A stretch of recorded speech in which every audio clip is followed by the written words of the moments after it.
Hello everyone, আমি রুদ্রাক্ষী। তো আমি বাড়িতে বিরিয়ানি বানিয়েছিলাম, চিকেন বিরিয়ানি। তো সেই চিকেন বিরিয়ানির সঙ্গে যে চিকেন কষাটা বানিয়েছিলাম সেই রেসিপিটাই তোমাদের সঙ্গে শেয়ার করছি। এখানে চিকেন রয়েছে আর তার মধ্যে পেঁয়াজ কুচি, আদা বাটা, রসুন বাটা, জিরের গুঁড়ো, ধনের গুঁড়ো, হলুদ গুঁড়ো, গরম মশলা গুঁড়ো, তারপরে রয়েছে নুন, স্বাদমতো নুন আর কাশ্মীরি লঙ্কার গুঁড়ো। যেহেতু বিরিয়ানির মাংস সেই জন্য আমি লঙ্কা দিইনি, ঝাল হয়ে যাবে বলে। তো এটা ভালো করে মেখে নিয়ে তার মধ্যে আমি সর্ষের তেল দিয়েছি, সর্ষের তেল ও হ্যাঁ, এর মধ্যে আমি একটু টমেটো কুচিও দিয়েছিলাম। দিয়ে ভালো করে সর্ষের তেল দিয়ে ভালো করে মাখিয়ে নিয়ে তারপর আমি এর মধ্যে একটা গোটা লেবুর রস, পাতিলেবুর রস চিপে দিয়ে এটা ঘন্টাখানেক আমি এটা ফ্রিজ করে রেখেছিলাম। তারপরে কড়াইতে বেশ অনেকটা সর্ষের তেল দিয়ে তেজপাতা, গোটা গরম মশলা ফোড়ন করে নিয়ে এবার ওটার মধ্যে পেঁয়াজ কুচি, ক্যাপসিকাম কুচি আর টমেটো কুচিটা দিয়ে এবার এটাকে একটু ভালো করে ভেজে নেব। তিনটে একসাথেই দিয়ে দিয়েছি কারণ তেলটা অনেকটা রয়েছে, সব কিছুই ভালো মতন ভাজা হয়ে যাবে, অসুবিধা হবে না।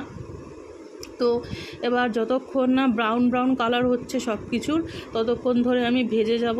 তো ভাজতে যতক্ষণ যখন কালারটা চেঞ্জ হয়ে যাবে তখনই আমি ওই ম্যারিনেট করা চিকেনটা দিয়ে দেবো।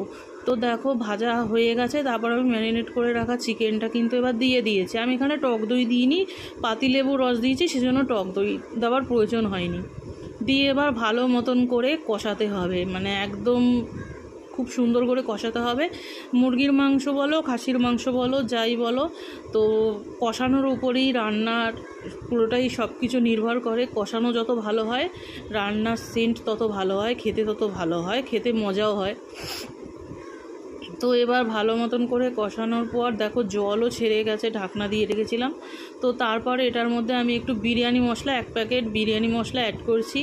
আর যেহেতু বিরিয়ানির মধ্যেই মাংসটা যাবে সেই জন্য বিরিয়ানি মশলা তো দিতেই হবে। আর এটা সানরাইজের বিরিয়ানি মশলা, তো এটা গুঁড়োও হয় গোটাও হয়। আমি গুঁড়ো মশলাটাই এনেছিলাম 10 টাকা দামের, তো দুটো এনেছিলাম, একটা মাংসতে দিয়েছি আর একটা বিরিয়ানির লেয়ার বানানোর সময় দিয়েছিলাম। এবার ভালো মতন করে মশলাটা দিয়ে কষিয়ে নিচ্ছি। তো দেখো মশলা দিয়ে কষানোর পর এই যে তেল ছেড়েছে, এবার এটাকে আরও ভালো করে কষাতে হবে যাতে এখানে বড়, কারণ এটা যেহেতু বিরিয়ানির জন্য সাইজগুলো একটু বড় ছিল, সিদ্ধ হতে একটু সময় লাগবে, সেই জন্য একটু ভালো করেই কষাতে হবে।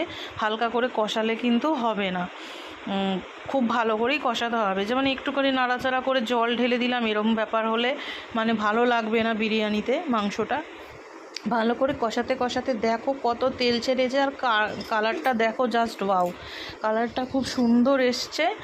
আর তারপর আমি সামান্য গরম জল দিয়েছি, কারণ মাংসটাও তো সেদ্ধ হতে হবে, সেই জন্য একদমই অল্প গরম জল দিয়েছি। দিয়ে এবার এটাকে ঢাকনা দিয়ে একদম শুকনো করে নেবো, জল থাকলে চলবে না।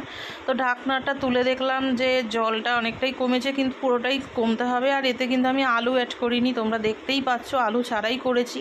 এমনি আলু তো বিরিয়ানিতে দিয়েছি, সেই জন্য এখানে আর আমি আলু দিইনি। তো আমার প্রায় কষানো কিন্তু অলমোস্ট হয়েই গেছে, দেখতে পাচ্ছ। তো একদম দেখো, একদম তেল বেরিয়ে কত একদম কষা কষা টাইপের হয়ে গেছে। এবার এটার মধ্যে শুধু গরম মশলা অ্যাড করব। আর এটা এমনিও যদি তোমরা ভাত দিয়ে খেতে চাও তাও দারুণ লাগবে। তো আমি এখানে গরম মশলাটা অ্যাড করে দিয়েছি। এবার এতে ঘি দিয়ে দেবো। আমি সাধারণত চিকেনে ঘি খুব একটা দিই না, যেহেতু এটা বিরিয়ানির মাংস, সেই জন্যই ঘি দিয়েছি। আর ঘি কিন্তু আমি খুব একটা বেশিও দিইনি, একদম অল্প একটুখানি ঘি দিয়েছি। ঘিটাকে এবার ভালো মতন করে মিশিয়ে নিলে কিন্তু আমার এই চিকেন কষাটা একদম রেডি হয়ে যাবে। তো তোমরাও বাড়িতে এইভাবে চিকেন কষা করতে পারো। রুটি, পরোটা, লুচি, পোলাও, বিরিয়ানি সব কিছুর সঙ্গে এইরকম চিকেন কষা দারুণ লাগবে। ভালো লাগলে শেয়ার করে দিও আমার এই ভিডিওটা। দেখো একদম হয়ে গেছে, এবার জাস্ট নামিয়ে নেব। আর এবার এটাই কিন্তু লেয়ারেও যাবে এবং আমি কিছুটা কষা রেখে দেবো, কারণ বিরিয়ানির সঙ্গে খেতে ভালো লাগে। ধন্যবাদ।